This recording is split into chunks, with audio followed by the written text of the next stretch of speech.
And with that, it's time to start the show. Bow. Do what she said. You know what it is. What's What it going do? What it on, do? What ladies it and do? gentlemen? What it do, baby? Bong. What Ladies it is? and gentlemen, welcome. Well, as long as I can still call you that, that is. Welcome to yet another episode of Don't want to offend, right? Hey, man, you know, a time will come where we are not allowed to say Disney already stopped saying ladies and gentlemen. They call them friends. Yeah. Call Yeah. everybody friends. Welcome, friends. What if you don't identify Welcome, as friends. friendly? Good question. That's a damn good question. I'm not on that. I'm not on that committee. Not on that committee. Hey, ladies and gentlemen, welcome again to Up to It, Down to It. We about to get into some good stuff, some real talk from some real brothers. Y'all already know me. I am Trey, the great and terrible. To my damn it, I always get this wrong. My left. It's my left, right? No, it's my right. It's your left. No, it's your left. Yeah. My left. Yeah. Well, anyway.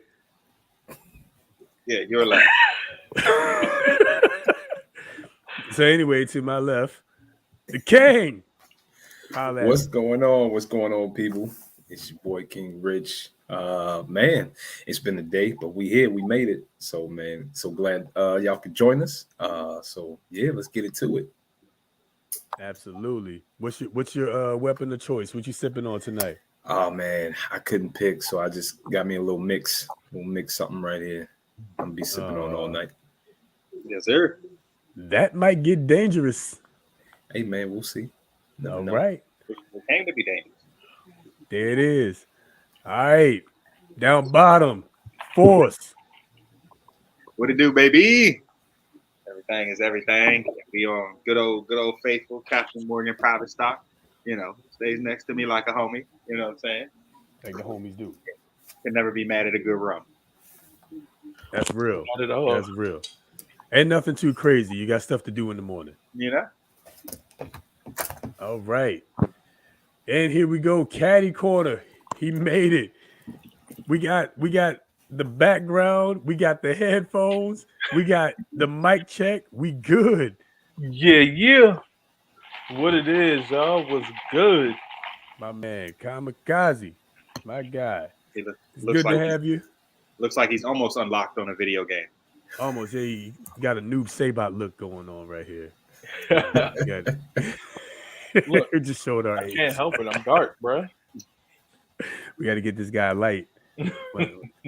It's coming from my black ass. All right, anyway. I didn't want to say it, so I'm glad you know. Wow, it be your own people, dog. You fried yourself first, so it's all good. Yeah, you know. Hey, man, can't take yourself too seriously. What can I say? It is. You're right. Q, what you sipping on tonight? Man, I got my good old Jamaican Bessie, that Ray and Nephew Overproof and Mango Lemonade. My man's got a menu. Hey, that mango lemonade from Wendy busted. It's busting though. Yeah, that's I'm trying fact. to tell you, that's my all-around drink right there. They better not take it off the menu. Don't ever. Already. If they know what's good for them. Yeah, that John bomb. Wendy's been coming out with some drinks and some food too. Mm-hmm. Hey, don't sleep on Wendy's.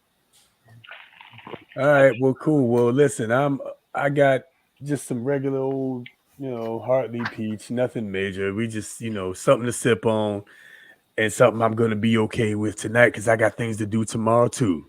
So yes, sir. That's what it is. So with that said, we have a couple of things to talk about today. We got the attractiveness inflation, the media directed. What is it? What is it, Rich? I think this is part 5. Part 5. Yeah, this part is part 5. All right, fellas, are we up to it? Are we down to it? How y'all feeling? I say we table it for now because we got some other things that we got to get to. So I'm gonna say down to it, but for now. Okay. Yeah, I'm down to this one. Okay. I All say right, we'll get this one the rest.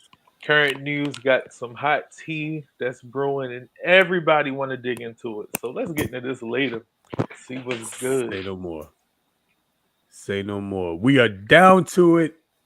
That might be the first time that's happened on the show. Might be the first time. Won't be the last time. But all right, cool. We're down to it. What we got next? We're looking at how far is too far? How far is too far? Now, I know that sounds like a broad statement, man, but it's been a lot of things in the news as far as like we can start off with athletes, man. Fans getting too crazy, thinking they paid to get in the game so they can do what they want. We touched on it a little bit before, like previously in one of our in one of our podcasts, but we didn't go like we didn't talk about it, Okay. I'm up to it. Up to it. Let's go. All right, here we go. Let's get to it.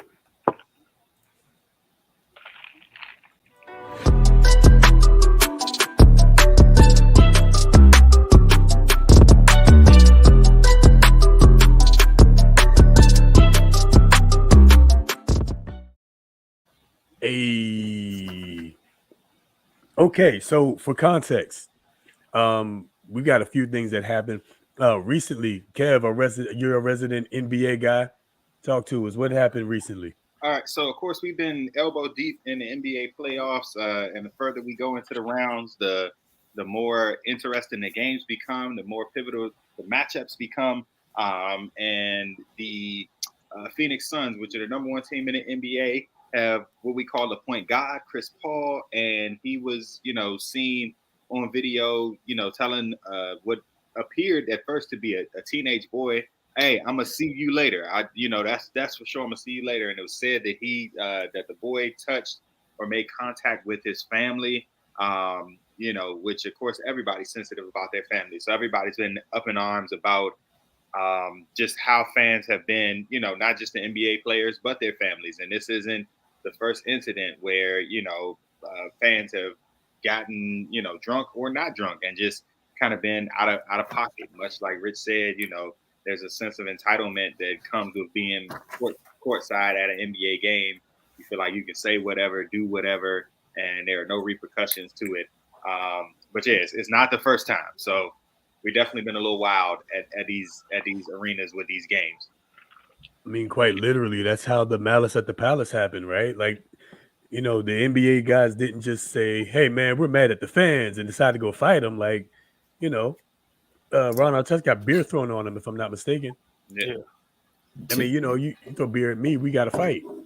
Listen, you throw anything at me. You throw anything at me, we got to fight. It's almost like the bus driver last week that we talked about. Like you spit at me, we got to go. Put their paws on you. Yeah, and not only that, it's like, what do you think these guys are from? Do you think like they just put on this uniform and magically they're this robot that's just supposed to bounce a ball down the court? No, they're human and they're from different parts, so they're gonna have that with them. So if you step to them, you know what I'm saying, you don't know what you're liable to get. You don't know these guys. You might stepping to the wrong one. You might think you know them. You know them as the basketball player, but do you really know them, right? So you know me. Yeah. So the question is, right? so the question is, what are people's, expectations of these athletes? Is it unrealistic or what, as a fan, do you think, what kind of rights do you have because you paid for a ticket?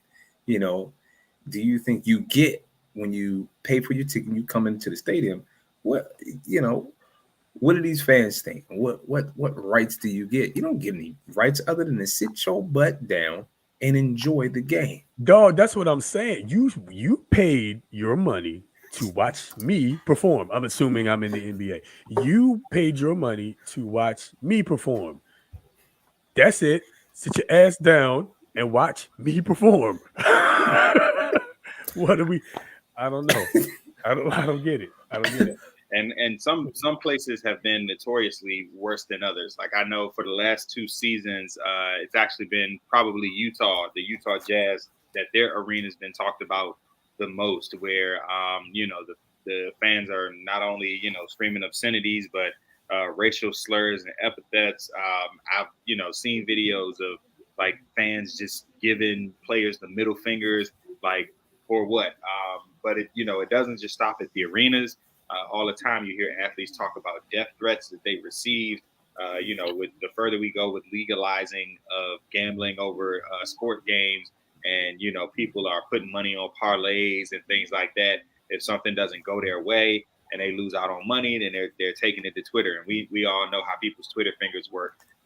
They'll just say whatever on the internet, so they're threatening people's families and all kinds of things. So it's just been the more access that people have to players, and for the typical fan, I say the average fan, we just enjoy seeing their lives. So we follow them on social media, and we like to see workouts and their family life and what they do in the off season and stuff like that.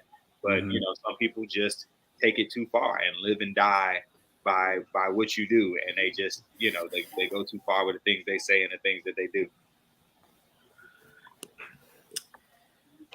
Go ahead, Q. You've been quiet.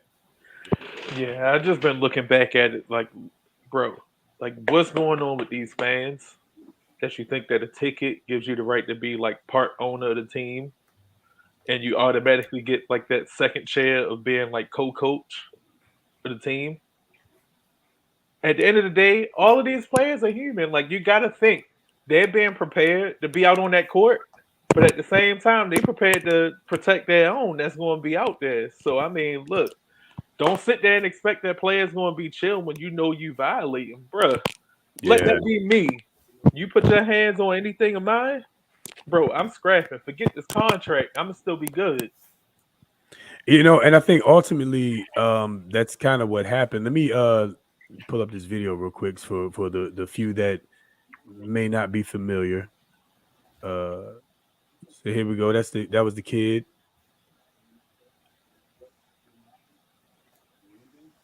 We're assuming it's a kid. That's the assumption. Yeah. And that's Paul telling him, "Hey, I'm gonna see you later." Mom, you can see mom's expression. She know we got to get low. Yeah, that's the all right. Let's get the hell out of here so we don't actually have to see him later. Face. All right. So that said, though, I don't know exactly what specifically led to that, but I did find an article here that kind of where she kind of explained herself. Her mom kind of explained herself, I believe. Yeah, Chris Paul's mom tells her side of the story. Here we go. So she said, "No, Kenny, the guy was inebriated and he was trying to be funny and continually tapping me, saying Happy Mother's Day." And she said, "Thank you, but please don't touch me." All right, so we should have ended right here. It should have ended right here. Apparently, it did not. The fan continued to do that in between. He would scream out obscenities about the Suns. To your point, Kev, F the Suns, continually tap her. And that's when it escalated to that magnitude. And then Chris Paul's wife got security involved. Is what it looks like from here. Cool. And apparently he kept cussing. Because he was drunk. So I guess this was it a kid? Was it actually a kid? I'm gonna hope not, because if it was, then we got more than one problem. Oh, yeah. Way more than one problem. Way more than one problem. Way more than one problem. And we're assuming that's his mom. Actually, then it actually might have been like his wife or sister. Yeah. So let's babysitter. Babysitter. Yeah, let's hope Macaulay Culkin was a fresh 21. I mean, woo. That part. Big shout out, Sharda. You were absolutely right. Folks be Super Bowl on Beyonce's internet. Pause. Pause. I thought it When was did Al Gore's Beyonce take internet. the internet from Al Gore? Right. Right. When did Beyonce take the internet from Al Gore?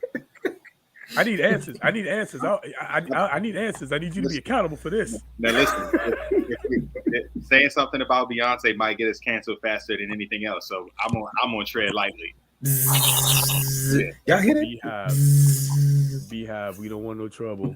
Bee sting. Bee sting. We'd be allergic to bee stings. 21-year-olds are still kids. I completely agree. You know what's funny? You don't realize how young 21 is until you're way past 21. Until you're almost twice that age. Yeah. You know, almost double 21, and you start realizing, well, 21 was kind of a stupid age, wasn't it? We kind of did some stupid shit, didn't we? way more often than we should have. Yeah. But I think a lot about what this incident. I realized it didn't just start here. So you think back, when the pandemic first started, and we were, because everybody was home and isolated, we started to pay more attention to issues that were taking place as it pertained to Black people, and so athletes who were using their platforms to speak out more started to get backlash. You had LeBron James being told to just shut up and dribble. You had people who got mad at the Milwaukee Bucks for refusing to come out and play a game in the bubble. And, they took a stand as a team. And when they refused to play, they came out, made their statement, and, said until, some things are happening different in Milwaukee, because I think that was Kenosha, that they were refusing to play. But people took issue with that. And so it didn't just start there. I think one of you said it earlier, like we just, the athletes put on a uniform and we expect them to be superhuman, but indeed they are human. We just saw, a video that kind of dug into Allen Iverson's famous quote, "We talking about practice." And, people have made a joke out of it, but if you watched, that video or understood what was going on at the time, because he said it in the interview, how people like to take snippets and not give context. But his best friend, his best friend was murdered. And so, he was dealing with that. They had just gone to trial for it. So he was dealing with the emotional burden of knowing that his best friend was gone and trying to seek justice, behind that. And his head coach basically put him on blast saying, we need our leaders to be at practice. And he's like, so y'all not paying attention to the fact that I give myself on the court every night that I step out there, that, I'm a leader. I'm, like doing everything I can, but we talking about practice. And so they just missed the context. They didn't take into account what he said. I'm human. I'm dealing with my best friend's death. Like, that's what's on my mind at heart. And we're here having a conversation about practice. And even as he said it, reporters ignored what he said and still wanted to ask him questions about practice. And so we're dehumanizing our athletes with expecting them not to feel anything. Well, all right, I'm gonna play devil's advocate real quick. So, don't get me wrong, I completely, I'm with you. First of all, I agree that we should still allow people to be people, like humans to be humans, right? At the same time, does the coach or the team or the city, and I'm in Allen Iverson's case, do they not have the right to have a standard? And so let me explain. Let me back up a little bit. So would Michael Jordan have done that necessarily? Maybe he would have. I don't know. But if I'm a team that doesn't have Michael Jordan, one of my questions would be, would Michael Jordan do that? And given Michael Jordan's lore, and legend, I would probably assume at least the idea would be that he wouldn't act that way, that he would table it but still show up to practice. And so if I'm a team owner, I want that same standard of excellence on my team from my leaders, right? So I guess now the question is, do they have a right to an expectation? And I'm talking about we'll get to the fans in a second who are paying or whatever, but the owners and the coaches, do they not deserve a right of expectation? Well, let me jump in real quick, right? Yep. They can have whatever expectation that they want, but just like at my job, um, I have leave. I will put in for my leave, right? So That's if facts. Allen Iverson, right, wants to take his leave, whether he gets doc pay or not, I doubt he cares at that point, right? He's going to take it. Uh, and then As you should. he's looking for, right, that sense of humanity, right? He's looking for people to realize what's going on over here. Like, this is a game; it's going to end, and whether I play or not, you should already be. The rest of the guys. What if I fall off the face of the earth? Right? You should have a plan together. The rest of the guys can take care of that, right? You as the coach should have a backup plan, so for him, and I could see that as his moment of shifting, where it was like, man, you know life ain't all about basketball. I could see that shift right there. So they can have whatever expectation they want, just like my job has an expectation. But Mhm. guess what? I got my own, things that I got to take care of, because You listen, got to take care of you. I got to take care of me, right? Yeah. And at the same time, look, why does my job ask me to give them 2 weeks, but then they could fire me on the dime, Mm. Well, yeah, that's fact. And to right? give an example of when keeping it real goes wrong, Isaiah Thomas, not the Hall of Fame Isaiah Thomas, but tiny Isaiah Thomas. He was. Not Hall of Fame Isaiah Thomas. I just and then listen. IT is a baller. Yeah, Uh, no, facts. Yeah, he so, definitely is. Definitely is. so No he shade. his sister passed away, and his team was in the thralls of the playoffs, and Yeah, he I fought remember that. through all of the pain and grief that he was dealing with, and played for that team, and gave his all, and got injured in the playoffs. And how did they reward him? By cutting him and not paying him, and he was set up for a max contract, and because he got injured while grieving, he lost out on $100 million+ contract, and he has never recovered that kind of money, and has since been struggling to stay with the team in the NBA now. And so, like, owners will show you there is no loyalty, if you're not immediately benefiting me. And so, as players, you gotta, like, take care of yourself first. Yeah, The only Yeah, reason we don't know what he missed out on. We yeah, don't know whether he missed out on certain things that needed to be taken care of, certain gatherings, certain whatever it was that was dealing with that family that he missed out on, just so that he can prove how loyal and how hard, how much he cares for the game. Who knows? I don't know. Could have been. And then look what he got in return. no, So yeah. And in the end, they gave him his ass. They gave him their ass to kiss. You know, in the end. So and I got to be honest. I feel both sides of that. Both as quite literally an employee, but also as an employer, right? So there is a standard or a set of expectations as an employer that you have, and at the same time, as an employee, you got to take care of you. There's there's some balance somewhere, and it's just I think it's hard to find that balance. But in the case of like an Allen Iverson or even Isaiah Thomas or countless others, it's tough because it's like, damn, you hurt yourself after your sister and all of that, and damn, but you also hurt yourself, and if you're hurt, you can't help us win.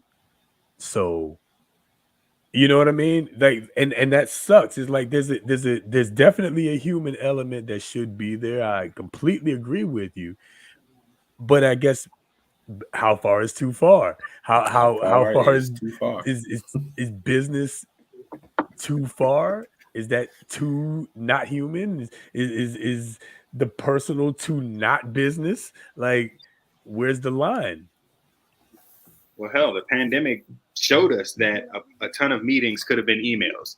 So, Well, that's a fact. I yeah, mean, so I'm up to that. I'm yeah, up to that one. we gotta let the micromanaging go. So This could before have we been a move conference on, call. before we move on, right? I want to ask this: like, how does this, how does this get fixed? Is there a fix for, the relationship between fans and the players, relationship between the owners and the players? How far is too far get fixed? Any thoughts? Does it get fixed? I do. Yeah, I don't know. So like the NBA is my favorite because I believe that they have the best like of everything. Best relationship between owners and players, best relationship between fans and players.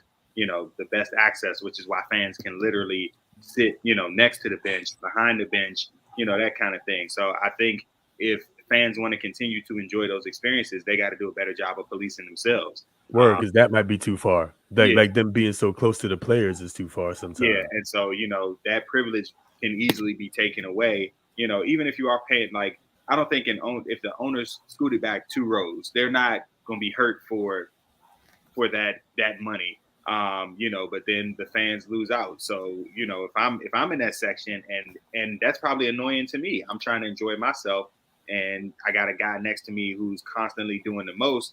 Like, hey, yo, security, we gotta do something about this dude over here, because you're messing with my experience. And the more profane it becomes, I'm thinking if I got my kids with me, young impressionable people, like that's not the experience that I want them to take away. So I think it does begin with the fans and just doing a better job of policing themselves.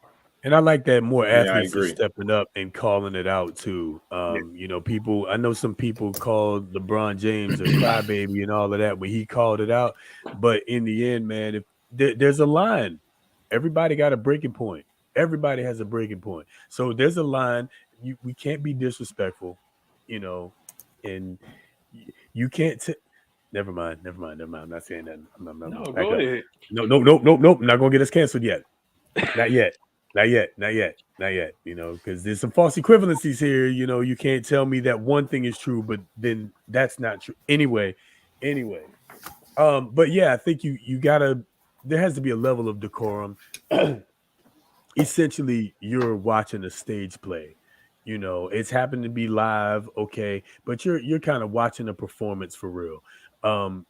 You wouldn't, I would hope, you would. Well, I mean, hell, nowadays you got people out here attacking Dave Chappelle in the middle of the show. So maybe some people would, but how far is too far?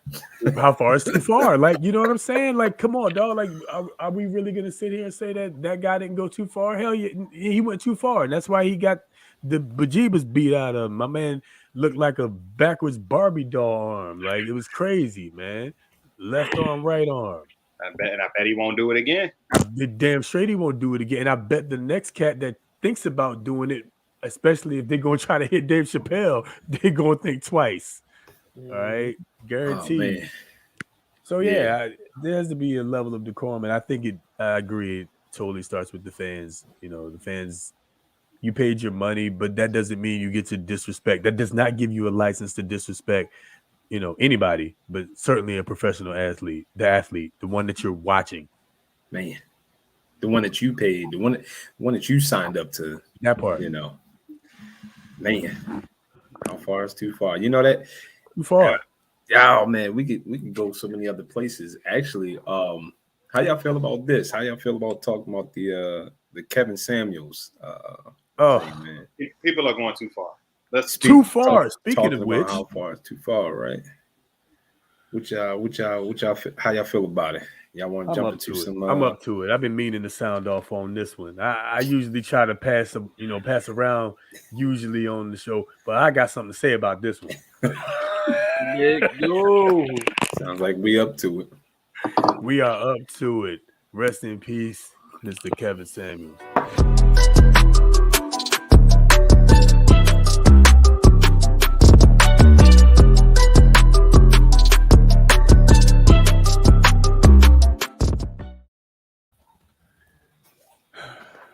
Need to put some more in my glass. Oh, so people are celebrating the man's death, right? And that part. And that part. Listen. You can disagree with anything that anybody says. You can disagree with what I'm about to say to y'all right now. That's totally fine. But it is classless.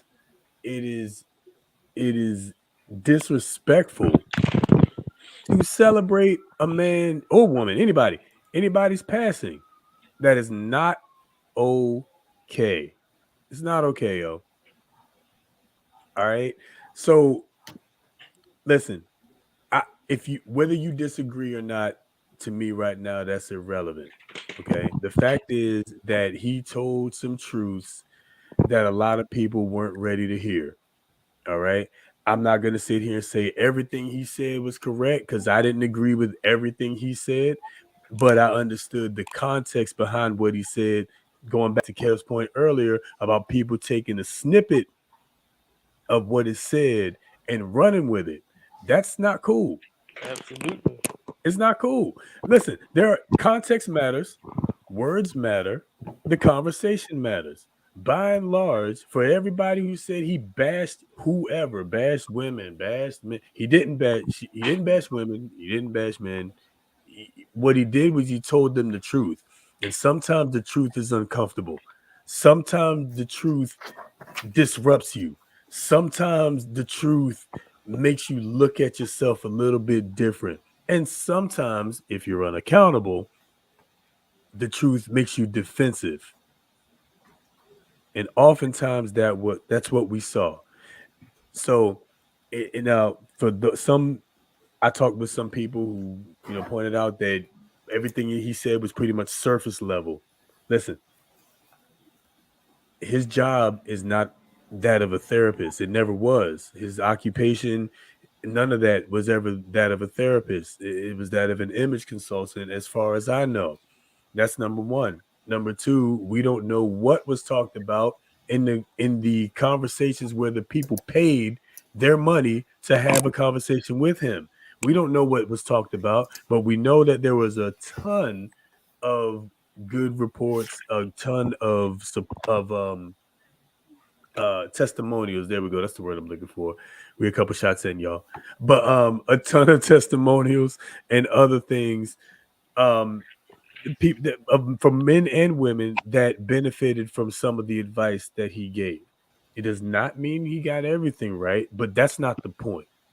That's not the point. He did a lot of good stuff. He did a lot of good work, and it's not right to to celebrate anybody's passing that wasn't actually oppressive. And oppression actually has a definition, ladies and gentlemen, as long as I can still call you that. Oppression has a definition. And it does not mean that he said some things that you disagree with.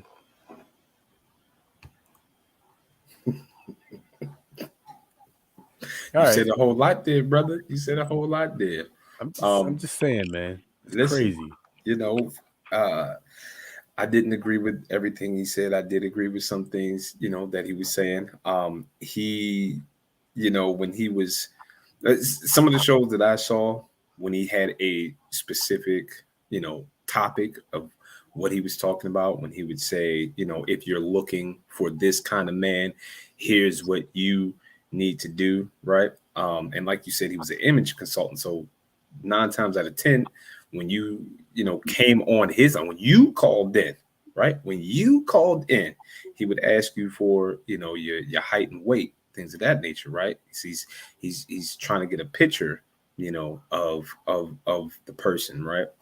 Not just, you know, you on the other side of the camera, but you know, he's an image consultant, right? So he's building this profile already because you said, the person that called in, you wanted this type of male, you know what I'm saying? You wanted this type of man. So he's telling you from his experience, right? This is where you have to be in order to get that. And so he's given his opinion, he's given, you know, his experience, things of that nature. And when he gives you the truth about it, you want to be upset. I mean, if you don't like what he has to say, you can hang up. You don't have to listen.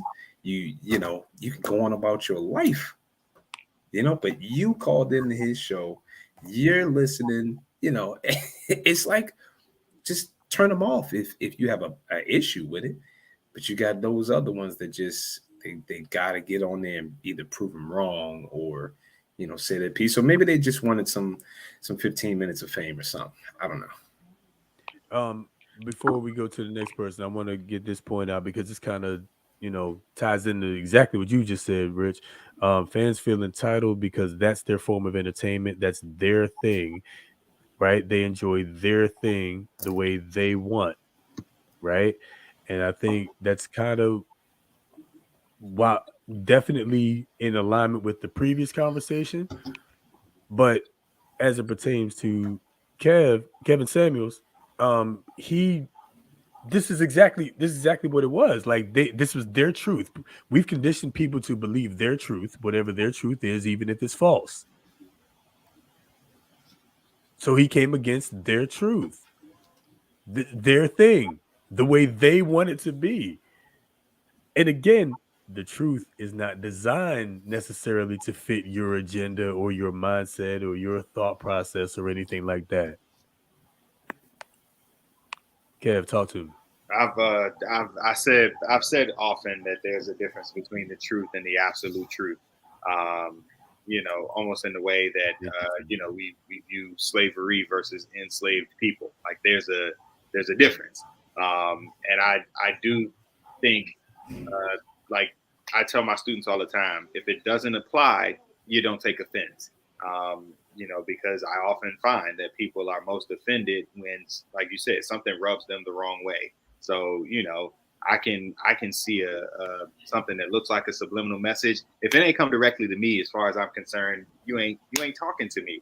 And so that's probably been the most baffling thing, because I, like most people, discovered Kevin Samuels because of clips that were being played on, you know, places like Shade Room or Spiritual Word or whatever the case may be. And so that was always the first question that I would ask. Like, if y'all are so like thrown by what he's saying, like, why do y'all continue to call in? Why do you continue to seek his, you know, advice or his, even his approval to a point? Like, you know, and like you said, if you believe that you're a high value woman or high quality man or whatever the case may be, like, you run with that notion. Like, I understand, for me, I may not be the most attractive person. I'm not the wealthiest person. I'm not this, I'm not, it's a lot of things that I'm not.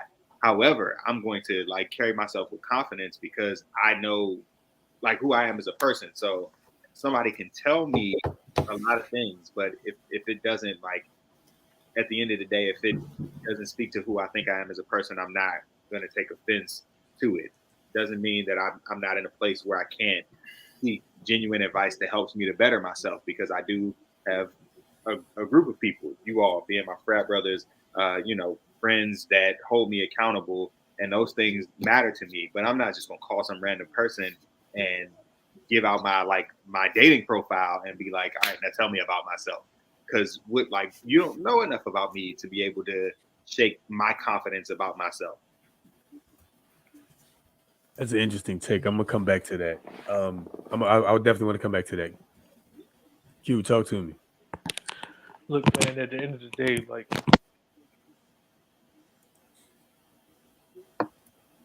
We lost him at the end of the day. We lost him at the end of the day. yeah, we did.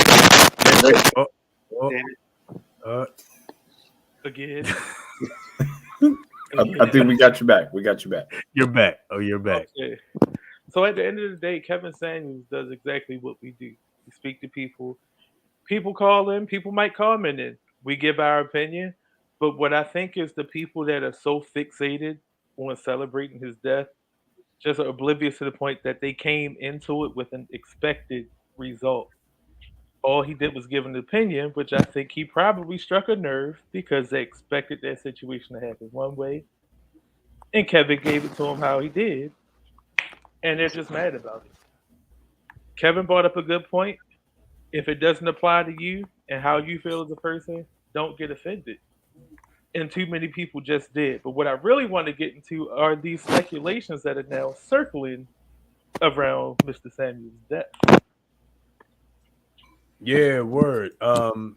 So, well, you know what? No, go ahead. Why don't you introduce that? Why don't you go ahead and introduce that? 'Cause I know I've heard a few things. Don't quite sit well with me. Where's that? Where was that comment from earlier? Here we go. Not ready for this conversation because we about to go there. Big shout out the actress. What up, sis? Yeah. All right, here we go. Nobody feels comfortable. But however, when it comes to someone's death, especially Mr. Kevin Samuels, his situation we are all very much aware of, but there's speculation that it might not have been of natural causes. Well, okay, all right. So what I heard is there was, what is it? Cocaine and Viagra, I think is what it was. Cocaine and Viagra in the system. Yikes. That's a hell of a combination. It's a hell of a drug. It's a hell of a drug. Cocaine is a hell of a drug. So anyway. They might have had a hard time getting the coffin down. All right. Yeah, definitely was having a hard time, that's for sure. What was last week? GH was an acronym. Hard time in the glory hole. Okay, anyway. All right. We're not gonna make it. I don't want to be canceled.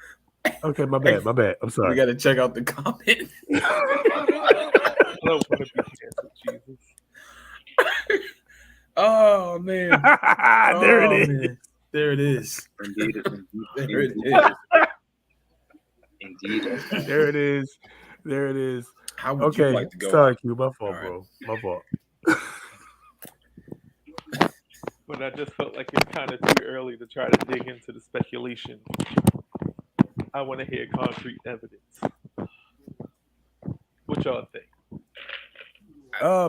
So apparently he went live a couple of hours before it went down. There was a couple people that shared that on their podcast earlier this week. Apparently he went live a couple hours before, and apparently he was arguing with the young lady that was with him when he died. So people are kind of trying to tie that in. I don't know one way or the other, to be honest with you. But I mean, what'd you say? I said it sounds like they're trying to do their own investigation. Yeah, for sure. For sure. A little speculation. Go ahead, Kev. I see you. Oh, I stirring over there. He's stirring.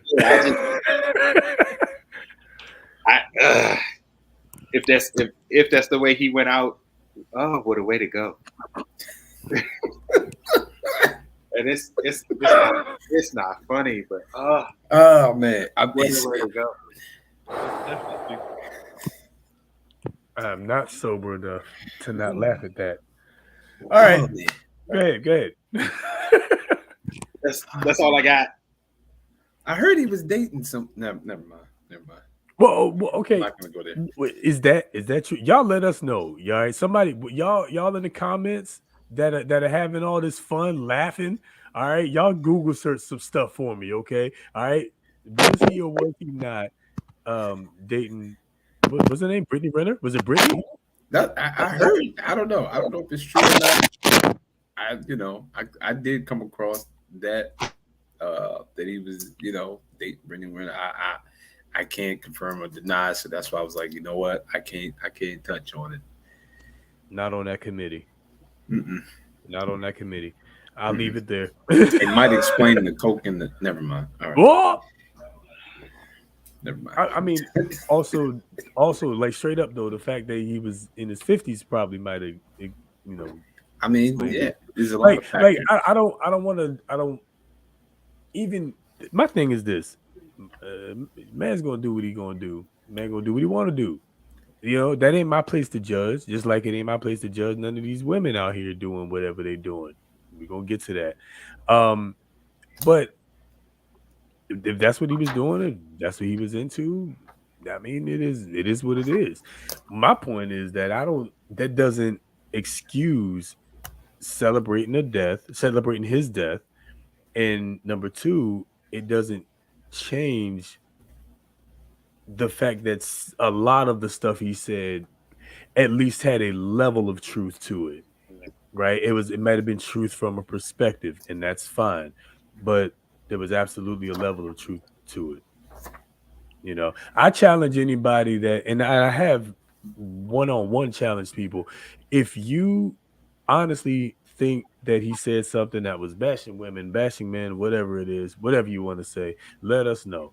And straight up, I challenge you though to go listen to the full context of the conversation, not the 2-minute clip, not the 45-second clip, not the TikTok, the full context, and then tell me if after that you think it was still bashing.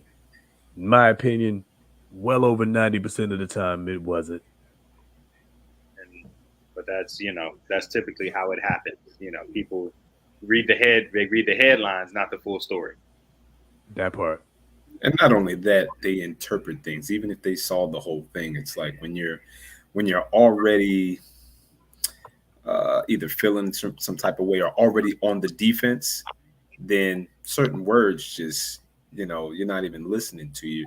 You're already in defense mode. So you already got your guard up. And once you hear that trigger word, you already coming up with your fight instead of actually listening to process and understand what's being said. So that's the language of the unaccountable.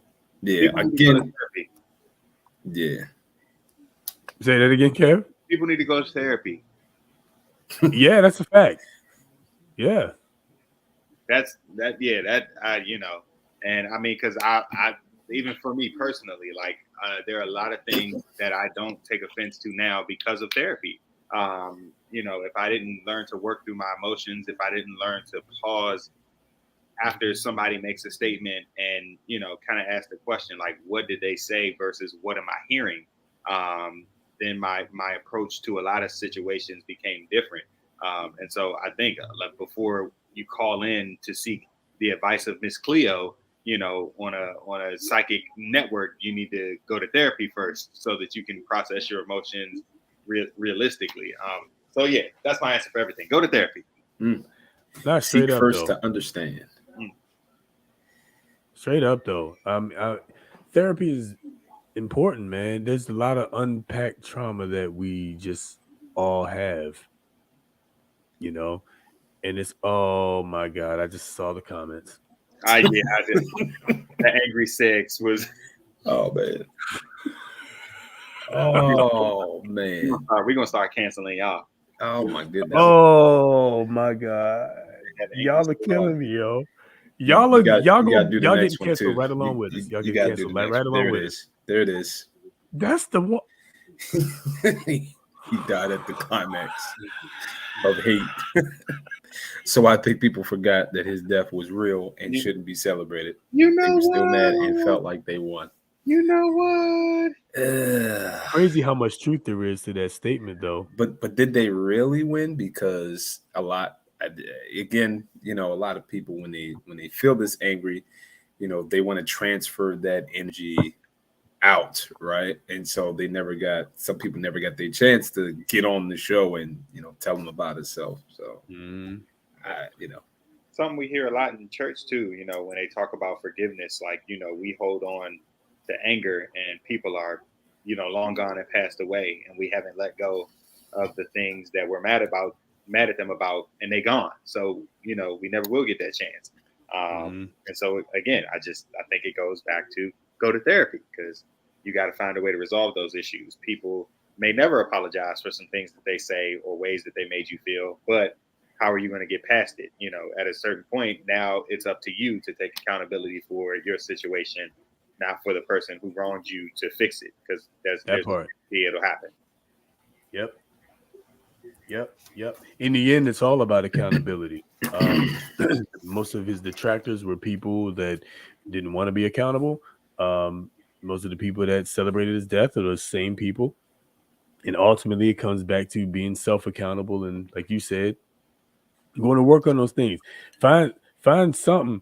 Get some therapy. Get God. I recommend get God in your life. I don't care what y'all think. I recommend get God in your life. All right. But do something. Do something. Yeah, I like what you said, Trey, about accountability. I like what you said about accountability. I was also thinking too, like, he had a lot of women call in, and they were looking for that certain type of man, right? And it was always rich, and not always, but I'm just saying that's mostly what from the videos that I've seen. It's always rich, or maybe 6'4", 6'5", or something. It was always that type of man again that he the was same talking about. type, yeah. High Rich, tall, but then the question, 6 figures, 6 cars, 6 feet. Then the question that I have is like, do you really know what you want? It's like you say you want that, but do you really know what you want? But again, it goes back to accountability and really digging in, going to therapy, like Kev was saying. Really finding out about yourself. Yep. I agree. I agree with what you said, and I agree with what this comment says. Not fun when somebody you're arguing with dies in the middle of an argument, because now you got to swallow your pride and find empathy. I mean, that's facts. People shouldn't celebrate that. They shouldn't. In the end, you just shouldn't celebrate. You shouldn't celebrate somebody dying. Again, someone who's not actually oppressing you. And people, I've heard that a couple of times, that he was oppressive. His language was oppressive. How? Sway, help me understand. How does that work? Didn't you, Rich? I think you heard some of that too, right? Like, oh man, like not just from, and this is not just from social media. This is live like and direct. People, right? And that right? You live and direct. Celebrating the man's death, and it's just baffling. It's baffling. Feeling I can't get past that feeling oppressed. Like you couldn't just turn the guy off. Like his opinions mattered that much. It mattered so much that you had to call he's in. Got a following because he's got a cult. And men are feeding into that. All men are feeding into that. You know how we feel about that. All none. Really? Huh? Man. Insecurities. Insecurities. Man. Oh boy. It's you're right though. It all kind of goes back to the same thing. It's the language of the unaccountable. It's the ones that refuse to. There's one thing to not be accountable, like, because you don't realize you're not being accountable. And it's another thing to refuse to be accountable. That, I think, is the reason why people don't go to therapy, because you have to be in a position of vulnerability, right? You have to be totally honest. I remember the first couple therapists I talked to, I was like, my pride kicked in, and I was like, I don't want to tell them none of this. Who the hell is this? You don't need to be knowing all my business, but that ain't how it works. right? You got to be able to peel those layers back. Somebody's got to hold you accountable. Somebody's got to be there to hold you accountable. And it's better if you got a professional. Again, that that wasn't exactly his job. That wasn't exactly his job. His job wasn't exactly to be your therapist necessarily. He give you advice and give you his opinion and all of that, and if you take with it what you want, we'll take from it rather what you want. Take it with a grain of salt. Hey, let me ask That's this too. Let me ask this too, right? Because I'm remembering back seeing, and hearing of some talks about, well, you got some men out there listening, and he's got this following his cult and whatnot.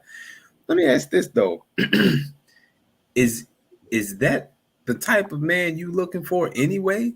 The ones that are in his cult, like I would say I saw a post on Facebook that kind of came from that perspective so that said now are he's you? doing the Lord's work. He's letting you So know what you want to avoid. so you probably not even looking for that type of man anyway that would be in No, his cult. So why would that man's perspective or thought process even matter to you? it's because men aren't allowed to have an opinion. That's why. It's because men aren't allowed to have an opinion. And I mean that seriously though, like somewhat facetiously, but straight up. It's because we're not allowed to have an opinion unless it's an opinion that completely agrees with women. That is.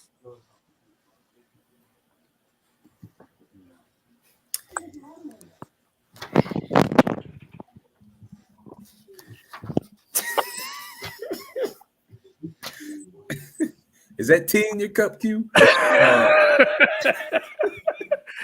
That's So done. look, I'm off it. so look, we got another topic. Oh boy. We got another topic, and I we got to decide if we're going to jump into this topic or not. All right.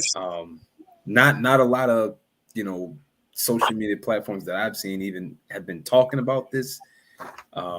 So we got to decide if we're going to touch on this or not, because I haven't seen many other podcasters, things of that nature, or even influencers speaking out about this. And this is the Roe versus Wade. True. The Roe I'm versus up to it. Wade. I'm up Are to we it. have to talking about this? Remember, guys, we're men for now, and we. For the record, I never plan on my pronouns will always be he, him, him. Address me as sir. sir. Right there it is. Damn it. Well, anyway, but just I'm up to remember, as such, we may or may not be allowed to have an opinion. All right. So That said, I'm up to it. All right, yes, do this. for our last We up segment. to it? Let's do this. Let's do this. Our last segment. Yeah. Let's get it.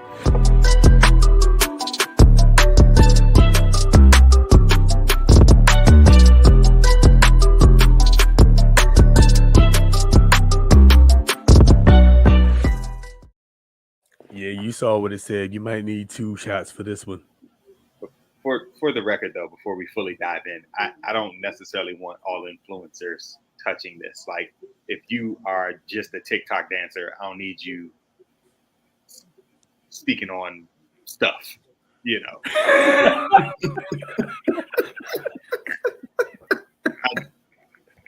Can we find a line An influencer. Yeah. An influencer. Yeah, if your influencing is for like kitchen utensils, let's not let's not go too far left. If you get That's the part right there. Too far left. Yeah. Oh. We on YouTube still? Well, anyway, too far left. Anyway. All right, before we get into it. Oh man, You gotta love this. You disagree. We need to hear your thoughts more often. I agree. The fellas need to speak up more. Guys, men, we gotta be men. We gotta step up. We gotta speak up. All right. Anyway. That's definite. Got to speak up, even when the mob comes for you. Yeah, giggity, ease us in. That part.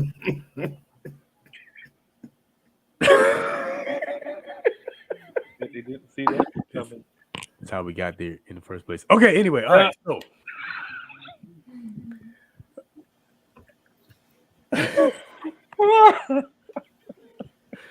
what the move? What? Like, come on, Trey. Where do we begin? Oh man. The fucking cat just jumped in my lap, man. I wasn't ready for that. All right. Listen. This is the benefit of watching us live. This is what happens. Okay. Roe versus Wade. So first of all,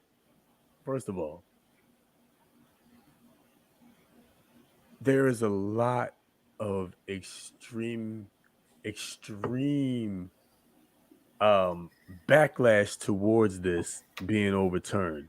The truth is that overturning Roe versus Wade only means that the states now can decide if they want to ban it, legalize it, pay for people's travel expenses. I've heard a little bit of that. Say absolutely not in this state, not here. It just gives the authority back to the states. America being a nation of states, I can't say I disagree with that. And that's from that perspective. I can't say I disagree with that. So the Roe versus Wade, right? That whole decision was supposed to protect a pregnant woman's liberty to choose to have an abortion without excessive government restrictions, right? Mm-hmm. So now that it's overturned and it's back in the hands of the individual states, and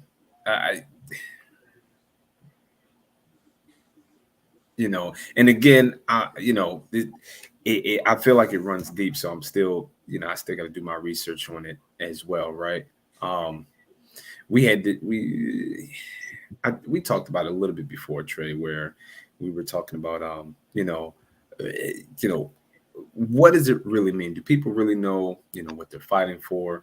You said it now that this just means it gives the authority back to, to the states individually, because people can still cross state lines, to go to a state that, allows, abortions where it is legal.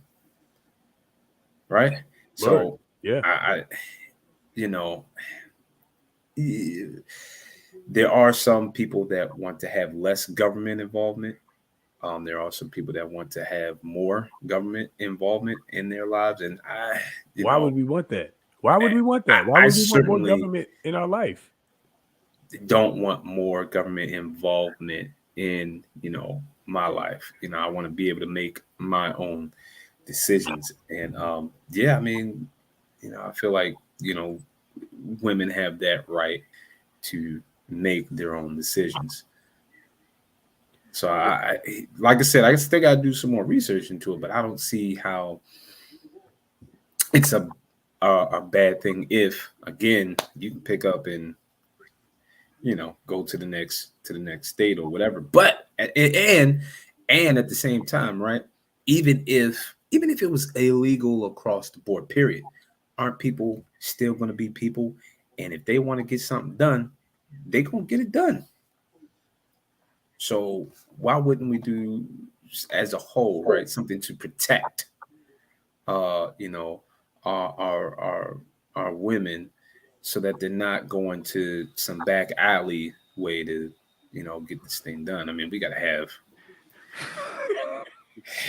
It's got to be something in prom place. night dumpster babies. Please, it's got to be something in place. Shout out Family Guy. Sorry, I'm Sorry. One of my favorite shows ever. Absolutely, 100%. Seth MacFarlane, fucking genius. Go ahead. Yeah, I'll admit I struggle with this one because of course the conversation is around the liberties that exist with what the government is doing. I think though a lot of the conversations that are taking place have more to do with just can I get an abortion or not. I think the big picture is about uh, when we said the government's involvement, it's assistance with a lot of things, and around pro-choice and pro-life, because a lot of people who say that they're pro-life are pro-life, and just that if you're pregnant with the baby, they want you to have the baby. That's as pro-life as they get. But for people who are at a place where they're struggling, pro-life to them means quality of life. And so how if I don't have the financial resources, and I don't think that's just a poor thing or a homeless thing, because I'm a school teacher who lives check to check, and I give I manage my bills well, and I pay things, and I do what I'm supposed to, but I still don't think I'm receiving an adequate salary for what I do. So people who are not in good financial places are looking for government assistance, be it food stamps or formula and diapers, WIC, to help with just basic necessities. And so when people like that hear pro-life, they think of the entire thing, not just the fact that a life needs to be born. And that's kind of where a lot of the disconnect is happening. People who are saying we're pro-life are just pro-life in bring the child into the world, but not pro-life as in the quality of life that you have once you're in the world. So I just think there's so much to this that we're going to be fighting a fight for a really long time.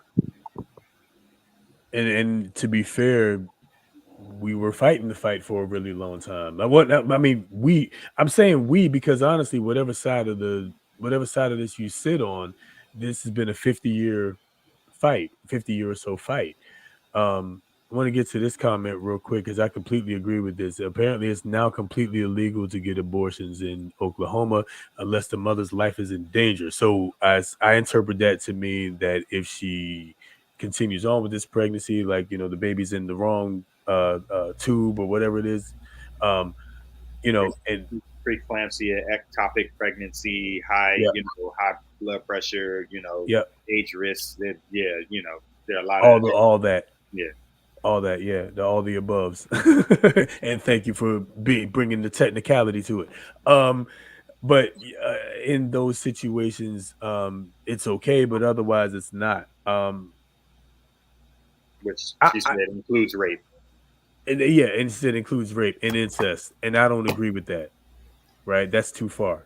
That's too far. How far is too far? That's too far. I don't agree with that at all. I think if it's forced, and rape and incest, and we have ways to prove that, right?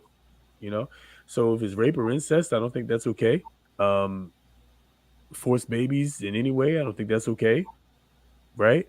And I think the woman absolutely should choose in that instance, right? um I mean, I can't disagree with that. I can't disagree with that at all. It's not cool. Not at all. What were you saying, Q? Oh, I said not at all. I'm definitely with Trey on that point. Yeah, and I think that's a part of the problem, that some people don't view rape or anything of that nature as an issue. Yeah, We've heard yeah. the ignorance that comes with it, if it really was legitimate rape, whatever that is, that the body will just naturally fight off a pregnancy, or even on the man's side, that I mean, that's absurd. That's that absurd. yeah, that if it were legitimate rape of a man, that he wouldn't be erect for it to take place. When listen, when I get sleepy, I'm at full attention. So it's Hey, not always, oh, what I'm saying, it's not always in our control. And that's where all people, these babies came from. but there are people who just don't think, what I'm saying, don't think like that. And so we that's just it's a very like dangerous road to walk down when you like want to kind of box people into one specific scenario. And so yeah, like I said, it's gonna be a slippery slope for a long time. Yep. And it doesn't just stop there. I mean, these states with the strict anti-abortion, laws, do they have the same, you know, uh, support for after the fetus is born, for after the child is born? You know, do they have the same help set up, or not even same, but better?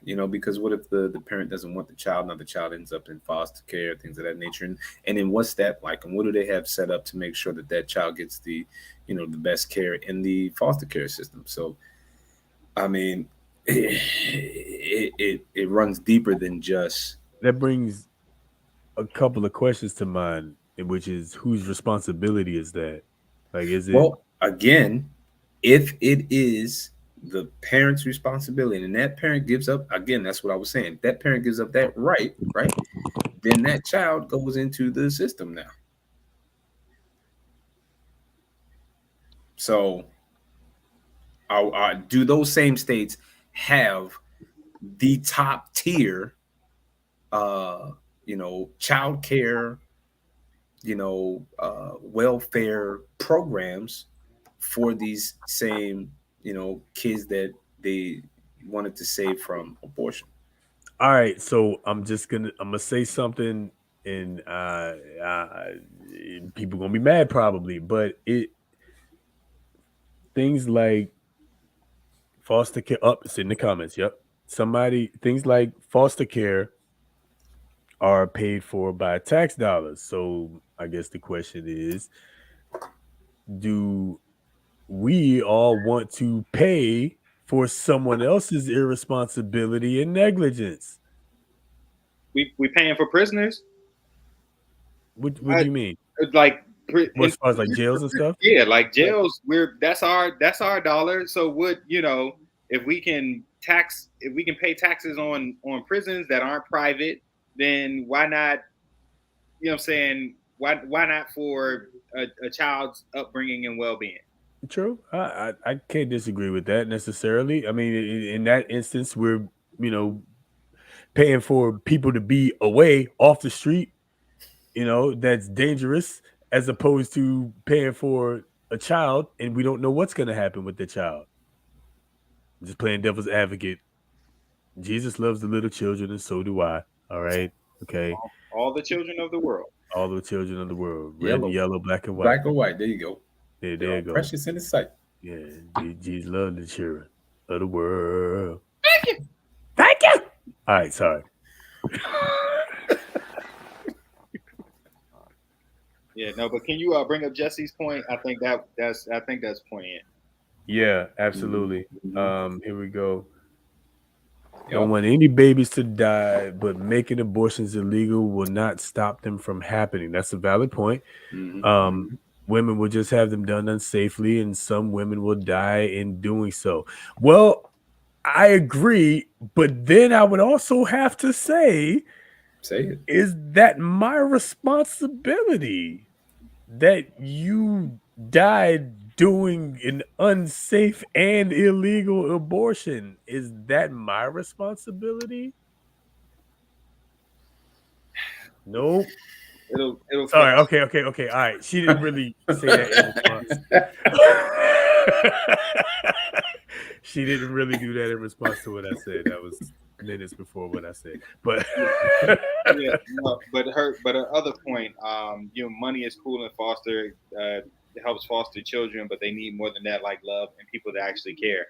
And I think that's the pro-life part that I was talking about, because again, like Rich said, if you give up your rights, like I would imagine you're giving up your rights because you don't see yourself as the person who can like be that person that offers the child the love and support that they need, but then they have to be loved and supported somehow. So where does that take place? And so like that's why I said that I don't think there is one right answer to any of this. No, there not at all. but there are a lot of things that we don't consider until they're happening. What do we say to the person who just had a baby and then 6 weeks later, 8 weeks later, finds out they're pregnant again, but they have postpartum depression, and so they're considering ending their own life as a result of their depression. That and postpartum, I've seen it firsthand how detrimental postpartum can be. So like if that help isn't there, but they're pregnant again with another baby and haven't even dealt with their own postpartum, what's to happen with that scenario? Like there's literally, it's like a Rubik's cube. Every time you turn it, there's another way to like spin this scenario. And so that's like I said, it's gonna be tricky forever because there's no like there's no one right answer. Yeah, there is none, because even with foster care, I mean, I've heard of it, and you've probably seen it in movies and things of that nature, where somebody will just have a foster care set up just to get as many kids as they can because of the check that comes with it. Mm-hmm. And then you have the other side where That's jacked up. And then you have the other side where, some ladies are having kids because of that check that comes with it. That part. And expand that further, then you have people who are being denied the ability to adopt children because they're a single parent, or because they're an interracial couple, or like there are people who are denied for all kinds of reasons when they're willing to take in a child, that kind of thing. So like there's literally just on layer on layer on yeah, layer on there's layer. going to be something. And even with me, my thing I was worried about, like we always talk about how mental health is important and it's vital. What happens to those women in the states like Oklahoma where they're saying, you know, abortion is illegal if you're raped? What do you do for the mother that's carrying a child that's thinking about ending herself? Or even worse, having postpartum from thinking, oh, I'm carrying a rape kid. What do you do? Like, what do you offer? Well, so that's tough. That's why I said it's so many, like Kevin said, it's a Rubik's Cube, which is why I really haven't had much to say because I don't even know where to start. Yeah, And it's almost like if the only thing I could think of is, all right, well, ladies, you're not married, you live in Oklahoma, get the fuck out of Oklahoma. Right? That's the closest thing to a right answer I can think of, because there is no one right answer. Except that, you know, okay, well, this is an interesting point. I didn't see this. So apparently, here we go. Apparently rape cases are super low.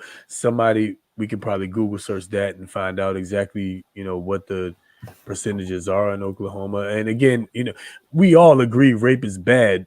That's wrong. That's not okay. You're a piece of shit if you're into that, right? But I'd also don't. I'm with Q on this too. Like, if you don't want to carry around a rape baby, like, you should be able to take care of that. Now, I guess my question is, in the state of Oklahoma, y'all can let us know.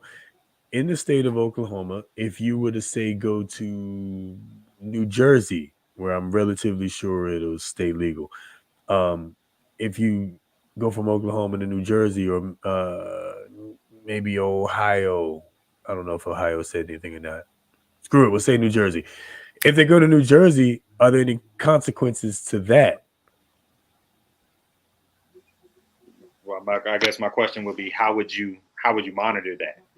Right. You got people sitting at the borders of your interstate, asking, Hey, like, man, stopping you you, don't go checking here. your ID and asking what you're leaving the state for, Right. and even then I can lie to you about what I'm leaving the state for and take care of my business. Again, it'll be a complicated layer for dealing with that.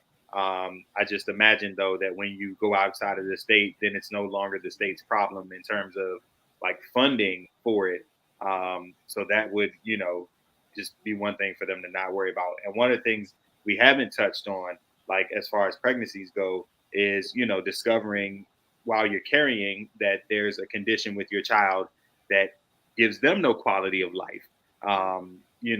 Where you have to make that decision, do I birth a child who will never be able to breathe on their own, or, who has a 90 to 95% risk of dying in the first, 3 to 4 weeks. Like when you force a person like to carry for 10 months and then go through childbirth and all that just to watch their kid die, right when they come out, like what that does to a person. I mean, does that count as a medical, medical issue? So my question would be: is that medical for the parent, or is that for the medical parent and for the child? baby? Yeah, it's and that's why I say there's so much, Yeah.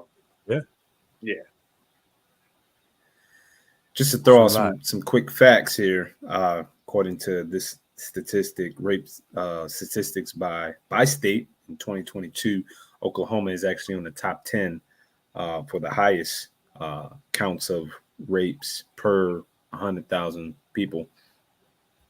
So Oklahoma's on the top 10. So, and I know you mentioned New Jersey. New Jersey is the second lowest of rape cases for currently 2022 currently.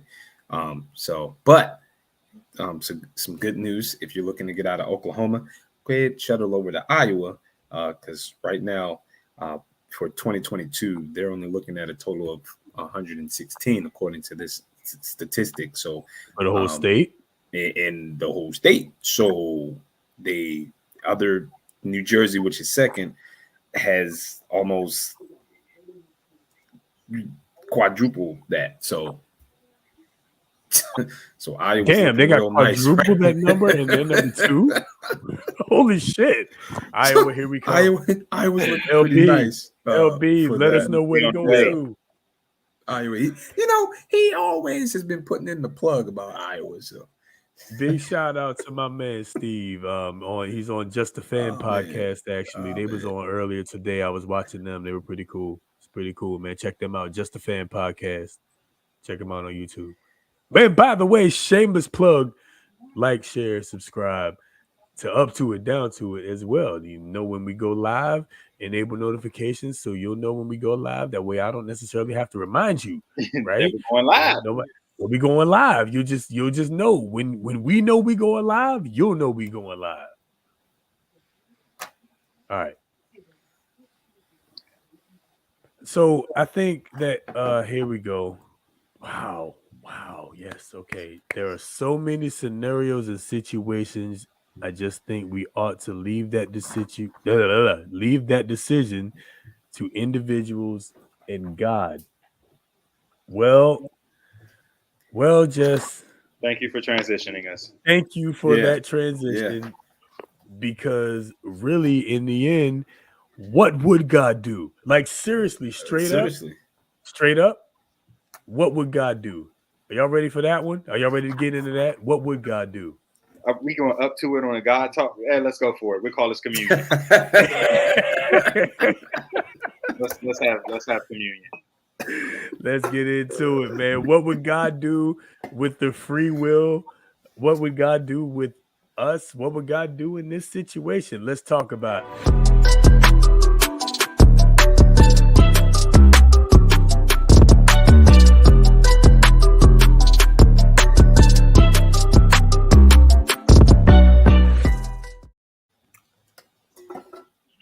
All right. So, serious question.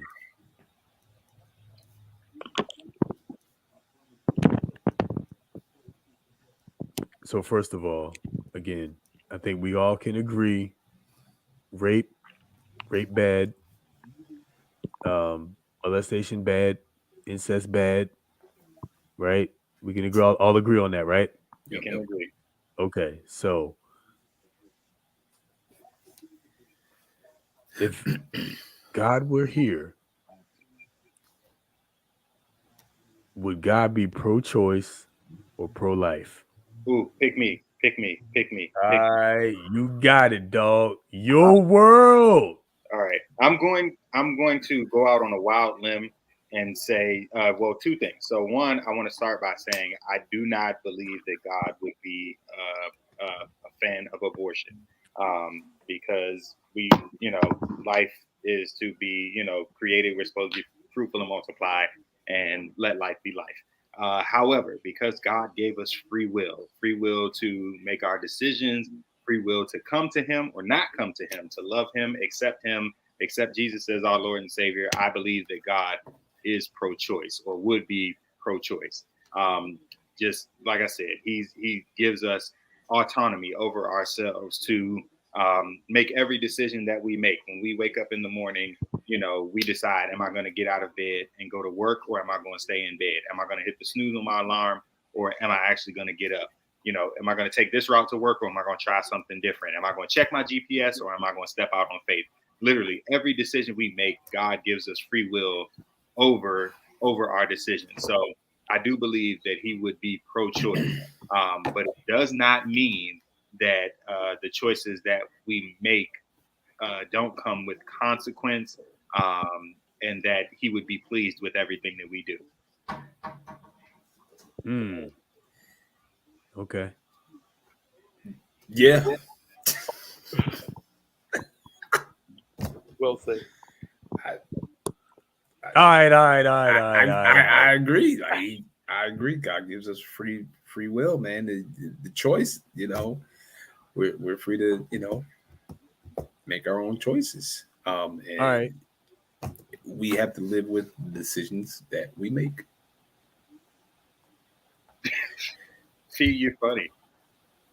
Listen, I completely agree with you. I'm gonna push back just a little bit.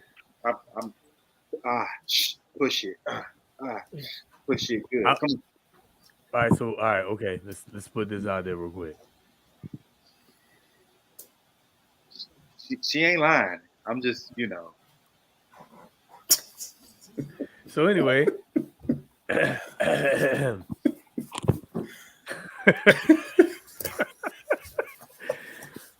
Well, anyway, you're not wrong either. This is what I'm gonna push back. All right.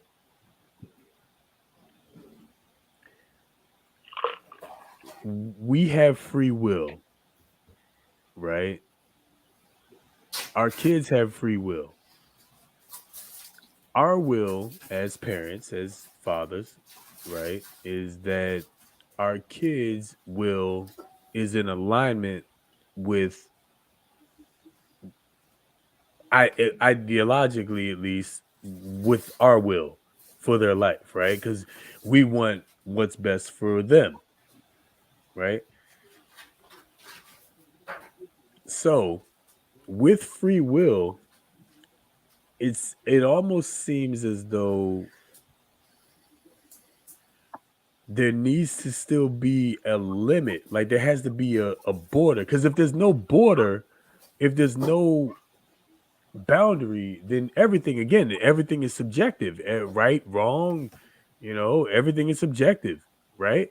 There are some we could literally say by some ideologies, abortion is totally correct, right? And then but we would also agree that God probably wouldn't support that necessarily, as He wouldn't also support, the other stuff we talked about earlier, right?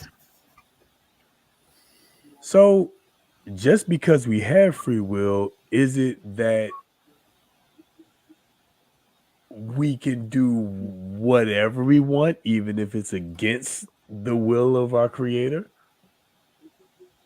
I mean, I know technically we can, but wouldn't God's will still be that we don't? His will would be that we don't, but like you said, we can. And so I'll start with the child part. I have, and I don't know that she's still on because I haven't seen her comment in a minute. But I appreciate Rashada so much because before I had a child, I like watched her closely raise her Facts. kids, and Yeah. she raises them in a way where they have, full autonomy over themselves, even as little people. So they, have a right to say no, and as parents, they respect it. They have a right to, go to their rooms and not speak to them until they're ready. And so the conversation that we've been having recently is that you want them to be sure of themselves, because the lessons that they learn around, having to just comply with everything adults say, means that their opinions, even at a young age, don't matter. But we can see how opinionated kids are as early as 2 or 3 years old. Like my son, we took him to Ocean City to celebrate his birthday. He was turning 3. And the last day that we were there, we asked him, "Do you want to go to the beach?" He said, "We go to the beach too much."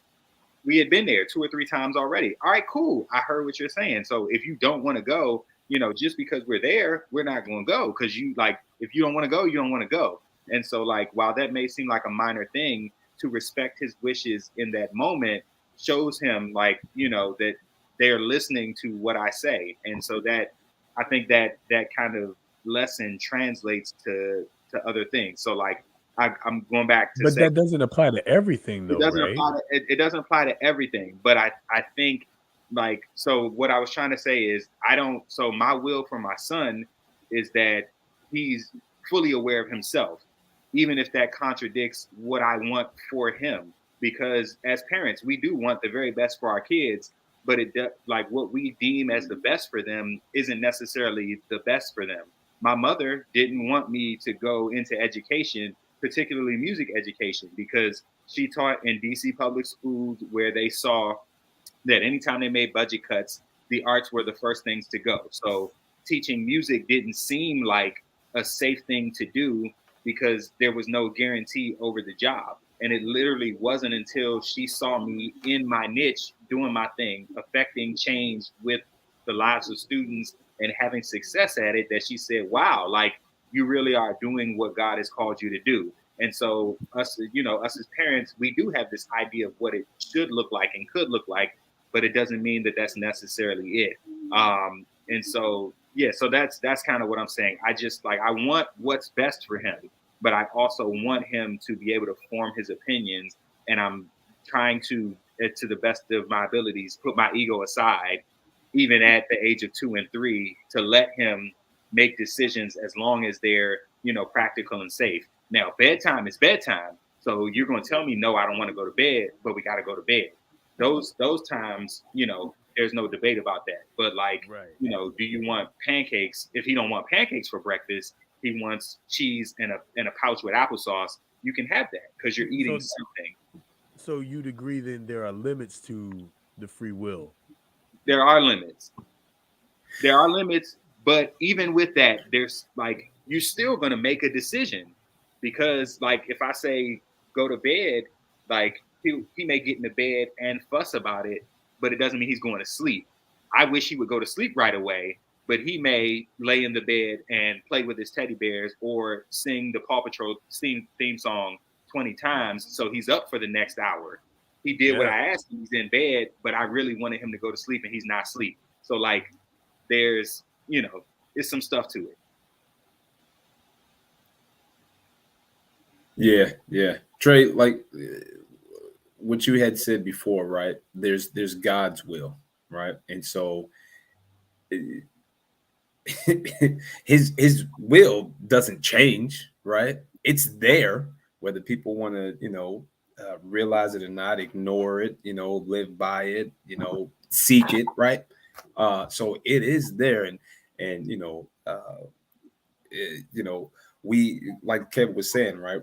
We all have free choice. He gives, his son, free will with certain limits, and little Kev can decide, whether or not he's gonna abide by it. But even my son, right? And this is why we got to be specific with words, right?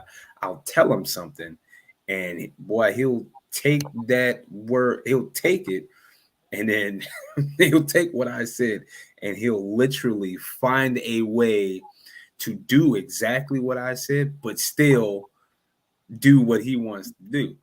And he so thinks like his daddy.